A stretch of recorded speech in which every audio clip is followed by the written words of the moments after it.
اللهم صل على محمد وآل محمد وعجل فرجهم أجمعين. أعوذ بالله من الشيطان الرجيم. بسم الله الرحمن الرحيم. إن الله خير ناصر ومعين. السلام عليك يا أبا عبد الله. السلام عليك يا ابن رسول الله. السلام عليك يا ابن أمير المؤمنين علي بن أبي طالب عليه السلام. السلام عليك يا ابن فاطمة الزهراء سيدة النساء العالمين. السلام عليكم جميع الشهداء الكربلاء ورحمة الله وبركاته. سب سے پہلے ماہ عزا، ماہ قرب الہی، ماہ بقاء اسلام، ماہ نابودی کفر و نفاق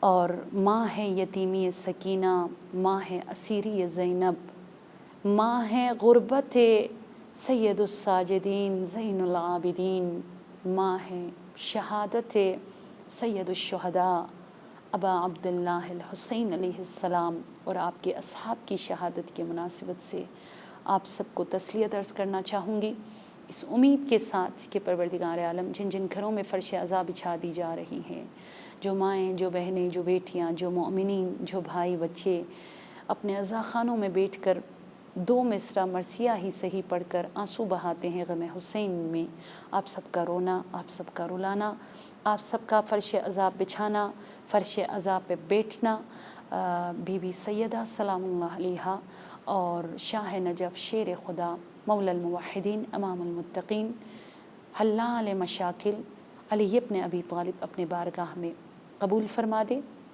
ہم وہ سلوگنز اور رجز یا شعار یا نعرہ جو اصحاب سید الشہداء نے میدان کربلا میں مقتل کے جانب جاتے ہوئے پڑھا اور اپنے انٹروڈکشن میں یا شہادت سے پہلے جو میسج دینے کے لیے انہوں نے رجز سنا دی، اس کی تشریح کر رہے تھے۔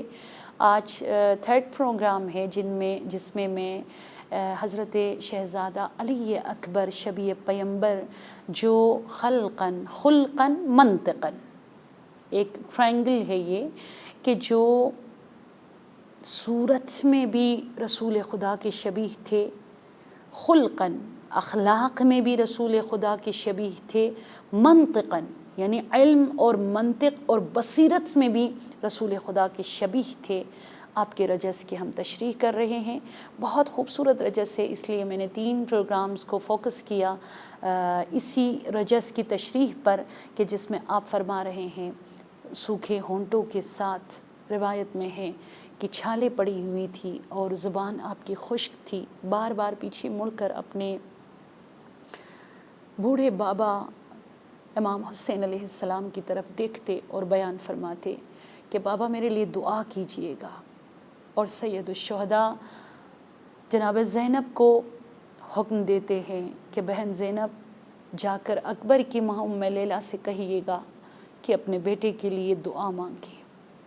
ایک بوڑھی پردیسن ضعیفہ خاتون بیواؤں کو ایک صف میں رکھ کر مصلی پہ بیٹھ کر اپنے ہاتھوں کو اٹھا کر پروردگار عالم کی بارگاہ میں دعا کنا ہے کہ مالک 18 سال کا کڑیل جوان بیٹا، اکثر مائیں بچوں کو جینے کی دعائیں دیا کرتی ہے، اکثر مائیں اپنے بچوں کی جوانی میں برکت کی دعائیں مانگا کرتی ہے، لیکن میں ام لیلہ کیسے دعا دوں اس جوان بیٹے کو جو موت کی اجازت لینے آیا تھا اور جو موت کے استقبال کے لیے خود اپنے پیروں سے چل کر گیا ہے، جس کے بوڑھے باپ نے دین کی بقا کے لیے، توحید کی بقا کے لیے، قرآن کی بقا کے لیے اپنے ہی ہاتھوں سے جس بیٹے کے سر پر صحرا سجنا چاہیے تھا اس کو مقتل کے جانب روانہ کیا ہے۔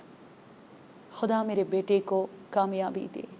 ولی اکبر کس خوبصورت انداز میں 2 جملوں میں علم کا دریا بہا دیتا ہے اور لشکر عمر سعد میں ایک ہلچل مچ جاتی ہے علی اکبر کے اس رجس کو سننے کے بعد، جس میں آپ فرماتے ہیں انا علی بن الحسین بن علی، میں علی ہوں حسین کا فرزند جو علی کے فرزند ہیں. نحن و بیت اللہ اولا بالنبی، میں، میرے بابا، میرے بھائی سید الساجدین، میرا معصوم بھائی علی اصغر، میری بہن سکینہ، میری پھوپھی زینب کبریٰ، اور یہ جو پیاسوں کا قافلہ تم لوگ دیکھ رہے ہو، یہ اولا ہے، یہ پرفیکٹ ہے، یہ بہترین ہے خلقاً خلقاً، تمام تر ایبلٹیز، صلاحیت، کوالٹیز، ایمان، تقوی، ہر حوالے سے اولا بن نبی، رسول خدا کی جانشینی کے لیے. اور تمہیں یقین نہیں آتا ہے بیت اللہ، خانہ کعبہ کی قسم جس کی طرف تم رخ کر کے نماز پڑھتے ہو، اسی کعبے کا مولود ہے میرے دادا علی ابن ابی طالب. اس کعبے کی قسم، ہم سے زیادہ برتر سزاوار کوئی اور نہیں ہے.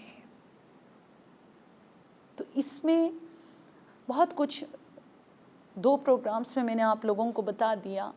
آج جس پوائنٹ کی طرف میں اشارہ کرنے جا رہی ہوں وہ بہت ضروری ہے، وہ یہ کہ آپ ایون یہ کہ آج کے دور میں بھی آپ دیکھ لیجئے گا کہ آپ نے اپنے لیے لیڈر آپ نے چوز کرنا ہے، انتخاب کرنا ہے. اور آپ کے گھر میں بھی کوئی بزرگ ہے، اس کو جو ہے آپ اتھارٹی دیتے ہو. آپ کے خاندان میں بھی ایک بزرگ ہے، کچھ سینئرز ہوتے ہیں جن کی باتوں پر ہم عمل کرتے ہیں اور جن کو سب کے سب ایگری کرتے ہیں، جن کی بات مانی جاتی ہے اور جن کا مان رکھا جاتا ہے. اس کے لیے میرٹ حضرت علی اکبر علیہ السلام. اس مختصر سے جملے میں نے سٹارٹنگ میں بتایا پہلے پروگرام میں کہ ایک جملہ ہے لیکن اس پر 10 کتابیں آپ لکھ سکتے ہو. اتنی گہری بات شہزادہ علی اکبر نے شہادت سے پہلے بیان فرمائی. خداوند تبارک و تعالی کوالٹیز یوں بیان فرما رہے کہ وہ اولویت، وہ لیڈرشپ کے لیے، قائد کے لیے یا کسی بھی ہستی کو اگر آپ نے فالو کرنا ہے زندگی میں، اس کے لیے کیا کوالٹی ہونی چاہیے. جیسے حضرت علی اکبر بیان فرما رہے کہ ہم خلق میں، ہم خلق میں، ہم عادت میں، ہم قابلیت میں، ہم علم میں، ہم ایمان میں، ہم تقوی میں، ہم ہر حوالے سے کمپلیٹ اور پرفیکٹ ہے رسول خدا کی جانشینی کے لیے. پروردگار عالم سورہ مبارکہ انبیاء آیت نمبر 73 میں ارشاد فرما رہا ہے وَجَعَلْنَاهُمْ أَئِمَّةً يَهْدُونَ بِأَمْرِنَا وَأَوْحَيْنَا إِلَيْهِمْ فِعْلَ الْخَيْرَاتِ وَإِقَامَ الصَّلَاةِ وَإِيتَاءَ الزَّكَاةِ وَكَانُوا لَنَا عَابِدِينَ.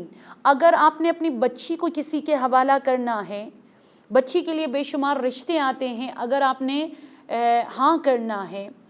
اچھا، اگر آپ نے اپنے خاندان کے لیے کسی کو ایز اے بزرگ انتخاب کرنا ہے، اگر آپ نے اپنی کمیونٹی کے لیے کسی کو ایز اے لیڈر یا رہبر کے حوالے سے آپ نے انتخاب کرنا ہے، یہ اپنی زندگی میں آپ نے کسی کو ایز اے آئیڈیل آپ نے اس کو انتخاب کرنا ہے. خدا قرآن کی اس آیت میں وہ اولویت، وہ ترجیح، وہ کوالٹیز جس کی طرف حضرت علی اکبر نے اشارہ کیا بیان فرما رہا ہے کہ جس کو تم لیڈر بناؤ گے، جس کو تم فالو کرو گے، جس کو تم اپنے خاندان کا سینئر اور مرکزی کردار جس کو تم بنانے جا رہے ہو، اس کے اندر یہ کوالٹیز ہونی چاہیے. سب سے پہلے پروردگار عالم اس قرآن کی اس آیت میں 5 کوالٹیز کی طرف اشارہ فرما رہے. سب سے پہلے فرما رہے، یہ اسحاق اور یعقوب اور ان کی نسل کے حوالے سے بہرحال یہ آیت نازل ہوئی ہے، لیکن یہ کہ اس میں وہ کوالٹیز آج بھی آپ اگر کسی کو اپنے گھر کے لیے، اپنے خاندان کے لیے، اپنے سیاسی زندگی میں، آپ کی جو ہے سوشل لائف میں اگر آپ نے کسی کے ساتھ کام کرنا ہے، یہ کوالٹیز بیان فرما رہے. سب سے پہلے وہ شخص جو آپ کو خدا کی طرف ہدایت دے. بہت مطلب باریک نکتہ اس کے اندر ہے کہ آپ نے دیکھا ہوگا اکثر لوگ خدا کا نام لیتے ہیں، اہل بیت کا نام لیتے ہیں، لیکن یہ کہ جب وہ کہیں پہنچتے ہیں اور ہر طرف سے پروردگار عالم اس کو بے شمار نعمتوں میں غوطور کراتا ہے تو وہ اس اصلی مقصد سے ہٹ جاتا ہے۔ تو خدا اس آیت میں فرما رہے کہ تم اس کو فالو کرو، اس کو اپنے لیے لیڈر بناؤ، اس کو اپنے لیے اسوہ اور آئیڈیل تو خیر ہمارے لیے ائمہ طاہرین علیہم السلام ہے، لیکن ائمہ تک پہنچنے کے لیے، ائمہ سے دور نہ ہونے کے لیے اس شخص کی بات کا مان رکھو جو آپ کو لائف ٹائم پروردگار عالم کی طرف ہدایت دے۔ آپ حضرت آیت اللہ عظمیٰ خامنئی کو دیکھ لیجئے، ان کی سادگی کو آپ دیکھ لیجئے، آپ حضرت آیت اللہ عظمیٰ سیستانی کی سادگی کو آپ دیکھ لیجئے، سمپل لائف۔ آپ امام خمینی رحمۃ اللہ علیہ کی لائف کو آپ دیکھ لیجئے کہ کس قدر سمپل لائف ہے ان کی۔ نسائی اہل سنت کے 6 ہی تو سنن ہے، سنن بخاری، سنن مسلم، سنن ابن ماجہ، ان میں سے ایک جو ہے سنن نسائی ہے۔ نسائی جو اہل سنت کے بہت زیادہ سینئرز اور رسپیکٹفل اور یہ کہ ریفرنس دی جاتی ہے ان کے بکس کی، وہ سن 307 میں اس دنیا سے وہ جا چکے ہیں۔ ان کی ایک کتاب ہے، بہت خوبصورت بک ہے، انگلش میں بھی اس کی ٹرانسلیٹ ہو چکی ہیں، فضائل علی ابن ابی طالب کے نام سے نسائی نے کتاب لکھی ہے۔ جب وہ شام گیا، توجہ کے ساتھ سن لیجئے گا، نسائی شریف آپ نے نام سنا ہے، نسائی شام چلا جاتا ہے تو شام میں لوگوں نے بہت مارا پیٹا ان کو، تو اس نے کہا بھئی میرا جرم کیا ہے، میں تو سنی مفسر ہوں، کس بات پر مجھے مار رہے ہو؟ تو سب نے ایک ہی جواب دی، کس قدر آپ نے علی ابن ابی طالب کے فضائل میں کتاب لکھی ہے، اسپیشلی وہ کتاب جو فضائل علی ابن ابی طالب کے نام سے ہی آپ نے لکھی ہے، اور ایسے ایسے فضائل، خدا را پڑھ لیجئے گا، آپ پراؤڈ فیل کرتے ہو کہ میں کس علی کا ماننے والا ہوں، خدایا I'm شیعہ، اور یہ کہ آپ ایز اے شیعہ آپ فخر محسوس کرتے ہو جب آپ نسائی شریف کی یہ فضائل علی ابن ابی طالب کے بک کو پڑھتے ہو۔ بہت خوبصورت، وہ بسم اللہ کے حوالے سے بھی وہ لکھتا ہے کہ بسم اللہ کو اونچی آواز میں پڑھ لینی چاہیے یا آہستہ پڑھ لینا چاہیے، تو وہ علی ابن ابی طالب کا اس میں جو ہے ریفرنس دیتے ہیں کہ مولا کس انداز میں پڑھتے تھے۔ بہت خوبصورت فضائل ہے جو اس پروگرام کی گنجائش نہیں ہے کہ میں ان چیزوں کو بیان کروں۔ تو شام والوں نے بہت زیادہ ان کو مارا، زخمی کیا، اور کچھ لوگ کہتے ہیں کہ اسی زخموں میں وہ تاپ نہ لا سکے اور اس دنیا سے وہ چلے گئے۔ نسائی سے کہا کہ آپ سنی ہو، آپ نے یہ سب کچھ کیا، علی ابن ابی طالب کے لیے یہ شاندار بک آپ نے لکھی کہ کوئی بھی دیکھنے والا پڑھے تو وہ جو ہے بس علی کے شیدائی بنے، مولائی بنے، ولائی بنے، تو آپ نے معاویہ کے لیے ایسی بک کیوں نہیں لکھی؟ معاویہ کے فضائل میں بھی کچھ لکھ لیتے۔ نسائی نے کہا کہ مجھے بتائیے آپ لوگ کہ میں سچ لکھوں یا جھوٹ لکھوں؟ تو انہوں نے کہا پیغمبر اکرم صلی اللہ علیہ وآلہ وسلم نے جو معاویہ کے بارے میں فضائل بیان کیا ہے، جو معاویہ کی کوالٹیز بیان کی ہے، خصوصیات بیان کی ہیں، وہ سب آپ جو ہے جمعوری کرو اور ان سب کو سبمٹ کر لو، اور جیسے فضائل علی ابن ابی طالب ہے ویسے ہی فضائل معاویہ کے نام سے بھی آپ بک لکھ لو۔ کہا ٹھیک ہے، مجھے وقت دے دے، مجھے ٹائم دے دے۔ چلا گیا نسائی، سن لیجئے گا، نسائی چلا گیا، اور کچھ مدت بعد بہت ڈھونڈا، بہت پرکھا، طرح طرح کے لائبریریز میں، ہر لائبریری میں گیا، مصر میں دیکھا، جہاں اس کو موقع ملا وہ چلا گیا، اور واپس آیا شام، کچھ عرصے بعد واپس آیا اور کہا کہ میں نے بہت زیادہ ریسرچ کی، بہت سارے کتب کا میں نے مطالعہ اور اسٹڈی کر لی، لیکن مجھے صرف ایک روایت ملی پیغمبر اکرم صلی اللہ علیہ وآلہ وسلم سے معاویہ کی شان میں۔ علی کی شان میں تو میں نے اتنی بڑی کتاب لکھی، تم لوگوں کو شکایت تھی کہ معاویہ کے فضائل میں کتاب کیوں نہیں لکھتا، میں نے بہت ریسرچ کیا، بہت اسٹڈی کر لی، مجھے ایک روایت ملی جو پیغمبر نے معاویہ کے شان میں بیان فرمایا ہے۔ کہا جلدی بولیے کیا ہے، ہم آج سونے سے جو ہے اس کو لکھ لیں گے، پیتل سے ہم اس کو لکھ لیں گے، ہم اس کے فریم بنا دیں گے۔ کہا لا اشبع اللہ بطنہ، یعنی تم جتنے کھاؤ تم جتنے زیادہ کھاؤ گے خدا کبھی بھی تم سیراب نہ ہو جاؤ، تمہارا پیٹ نہ بھرے۔ شرح الاخبار فی فضائل الائمۃ الاطہار جلد نمبر 2 صفحہ نمبر 47۔ نسائی اہل سنت دیکھیے اپنے بک میں جو ہے اس طریقے سے لکھتا ہے، اور اس کے بعد نسائی کو کس طریقے سے مار کر جو ہے اس دنیا سے وہ چلے گئے، اور آج بھی ان کی قبر مکہ میں موجود ہے۔ اور آپ کو پتہ ہے کہ 7 جگہوں پر معاویہ پر اور ابو سفیان پر رسول اکرم صلی اللہ علیہ وآلہ وسلم نے لعنت بھیجی ہے۔ اور مناقب و فضائل علی ابن ابی طالب کو آپ دیکھ لیجئے، جو دسوں کیا ہزاروں کے تعداد میں خود اہل سنت نے فضائل علی ابن ابی طالب میں کتابیں لکھی ہے۔ میں شیعوں کی بات نہیں کر رہی ہوں، اس میں سے ایک آج نسائی کا میں نے آپ کو ذکر کیا۔ تو علی اکبر آج کربلا کے میدان میں فرما رہے انا علی ابن الحسین ابن علی نحن و بیت اللہ اولا بالنبی، کہ ہم خانہ کعبہ کی قسم ہر حوالے سے اولا ہے، ہر حوالے سے برتر ہے، ہر حوالے سے جانشینی رسول خدا۔ میں نے کہا نا کہ غدیر میں جس طرح اعلان کیا، مباہلہ میں جس طرح اعلان کیا، آج شبیہ پیمبر کربلا کی جلستی زمین پر سوکھے ہونٹوں کے ساتھ غدیر کو زندہ کر رہے ہیں، اور مباہلہ کا میدان سب کے نظروں میں ایک مرتبہ پھر مجسم کرنے میں کامیاب ہوئے شہزادہ علی اکبر۔ سو پہلی کوالٹی کسی کو بھی لیڈر بنانے کے لیے، کسی کو بھی اپنی بیٹی کسی کے ہاتھ میں اگر آپ نے سونپنا ہے، رشتے آتے ہیں، تو پہلی کوالٹی آپ دیکھ لیجئے گا، وہ یہ کہ اللہ کے جانب ہدایت دے۔ دوسری چیز خدا قرآن کریم کے اس آیت میں جو فرما رہے وہ ہے وَأَوْحَيْنَا إِلَيْهِمْ فِعْلَ الْخَيْرَاتِ، ٹھیک ہے، وہ یہ کہ نیک کاموں کی طرف دعوت دینے والا ہو۔ علی نے کس طرف دعوت دی، معاویہ نے کس طرف دے دیا، جو پورے وجود کے ساتھ کار خیر کی طرف دعوت دے۔ اور اہل بیت واحد وہ ہستیاں ہیں جو تصور بھی نہیں کیا جا سکتا، ایک بال کے برابر بھی کذب کا ان کے قریب سے گزر جانا۔ سچے تو بہت سارے ہوتے ہیں، میدان مباہلہ میں سچوں کے ساتھ ہونے کا خدا حکم دے رہا ہے۔ مجھے بتائیے آپ لوگ کہ ابو ذر سے زیادہ سچا کون تھا؟ رسول خدا نے اس کی سچائی پر مہر لگا دی ہے۔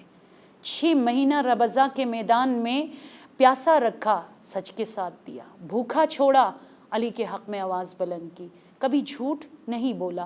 لیکن ان سچوں کے ساتھ دینے کی بات ہو رہی ہے جو جھوٹوں پر لعنت بیچنے کے لائق بنے، اور وہ سوائے فاطمہ اور اولاد فاطمہ کے گھرانے کے اور کوئی نہیں ہو سکتا۔ شہزادہ علی اکبر اس کوالٹی کی طرف اشارہ فرما رہے کہ ان لوگوں کو اپنے زندگی میں آپ لیڈر بنائیے گا، فالو کیجئے گا، ان لوگوں کا مان رکھیے گا، ان لوگوں کے ساتھ دیجئے گا جو آپ کو پہلے تو خدا کی طرف ہدایت دے، اور سیکنڈ چیز خدا قرآن کی آیت میں فرما رہے نیک کاموں کی طرف دعوت دے۔ اطیعوا اللہ و اطیعوا الرسول و اولی الامر منکم، سورہ نساء آیت نمبر 59 میں جس طرح پروردگار عالم ارشاد فرما رہا ہے۔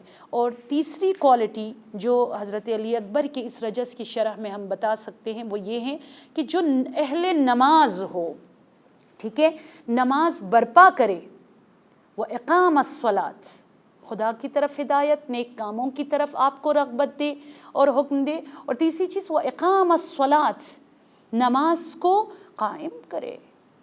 سید الشہداء مظلوم کربلا ابا عبداللہ الحسین نے شب عاشور کی مہلت مانگی، کس لیے؟ اپنی بیٹی جناب سکینہ کو لوریاں سنانے کے لیے نہیں، ایک ہی رات میں طی العرض کر کے زینب کو مدینہ پہنچانے کے لیے نہیں، یا اپنے اصحاب کو تسلی اور تشفی دینے کے لیے نہیں، یا اپنے اہل و عیال کو ایک پیسفل امن و امان کے مقام تک لے جانے کے لیے نہیں، بلکہ آپ نے فرمایا انی احب الصلاۃ، مجھے ایک رات کی مہلت چاہیے، مجھے اپنے رب سے گفتگو کرنی ہے، مجھے خدا سے مناجات کرنی ہے۔ اور کہا جاتا ہے جس طرح پرندوں کے چہچہانے کی آواز آتی ہے، اس طرح خیام حسینی سے مناجات کی آواز بلند تھی۔ 3 حصوں پر آپ نے شب عاشور کی رات کو تقسیم کیا، ایک زینب کو وصیت اور تسلی دینے کے لیے، 2 اصحاب کو آگاہ کرنے کے لیے، اور تیسرا حصہ جو ہے مناجات اور عبادت پروردگار عالم، اور چوتھی چیز جو آپ کی زندگی میں لیڈر، امام اور کسی کو بھی آپ نے فالو کرنا ہے، کسی کا ساتھ دینا ہے، وہ کوالٹی اس آیت میں وَإِيتَاءَ الزَّكَاةِ، جو زکوٰۃ دے۔ واحد علی اور اولاد علی ہے، جس کے لیے حل عطا نازل ہوئی، جس کے لیے آئے یہ انما ولیکم اللہ والذین آمنوا، جو نماز کے حالت میں رکوع میں زکوٰۃ دے۔ اور 5ویں چیز خدا کی پرستش، جو پروردگار عالم نے بہت اعلیٰ مقام تک پہنچایا، لیکن ایک بات کیا کرتے ہیں کہ فخر ہے تو اس بات پر کہ میں خدا کا بندہ ہوں۔ علی ابن ابی طالب وَكَانُوا لَنَا عابدین، یہ 5 کوالٹی جس کے اندر ہو، آپ اس کو زندگی میں اس کے ساتھ دیجیے گا، اس کی آواز پہ لبیک کہیے گا، ان کے فالوورز بنیے گا۔ سمجھ لیجئے گا ظہور امام زمانہ کے لیے علی اکبر کی اس رجس پر لبیک کہتے ہوئے آپ نے منتقم خون شہدائے کربلا امام زمانہ کے لیے آپ تیار ہو چکے ہو۔ ہماری دعا ہے اللہم عجل لولیک الفرج، جوانی علی اکبر کا منتقم امام زمانہ کے ظہور میں تعجیل فرما دے۔ پروردگارہ تجھے علی اکبر کے مہندی کے بجائے خون سے رنگے ہاتھوں کا واسطہ ہے، ہمارے جوانوں کی عاقبت بخیر فرما دے، نصیب آباد فرما دے۔ پروردگارہ جن گھروں میں پریشانی ہے، تجھے ام لیلا کے ارمان کا واسطہ، تجھے داغ دل ام لیلا کا واسطہ، ان گھروں کی مشکلات کو آسان فرما دے۔ جو بے روزگار ہے انہیں روزگار عطا فرما دے۔ ہمارے جوان بھائیوں کو لمبی عمر عطا فرما دے۔ جوان بچوں کو بوڑھے والدین کا سہارا بنا دے۔ پروردگارہ ہر بھائی کے دل میں بہن کے لیے غیرت عطا کر۔ پروردگارہ ماں باپ کا محافظ بنا دے اولاد کو۔ پروردگارہ ہمیں کربلا کی زیارت نصیب فرما دے، ہمارے مرحومین کو امام حسین کی شفاعت نصیب فرما دے، ہماری عزاداری اپنے بارگاہ میں قبول فرما دے۔ خدایا ہم سب کو جلد از جلد کربلا نصیب فرما دے۔ پروردگارہ امام زمانہ کے ان راتوں میں دعاؤں میں، مجھے نہیں معلوم امام زمانہ کہاں تشریف فرما ہے، ممکن ہے جنت البقیع میں ہو، ممکن ہے شام میں ہو، ممکن ہے سرزمین کربلا میں ہو۔ مولا کے دعاؤں میں ہم سب کو شامل فرما دے۔ اللہم عجل لولیک الفرج۔ السلام علیکم ورحمۃ اللہ وبرکاتہ۔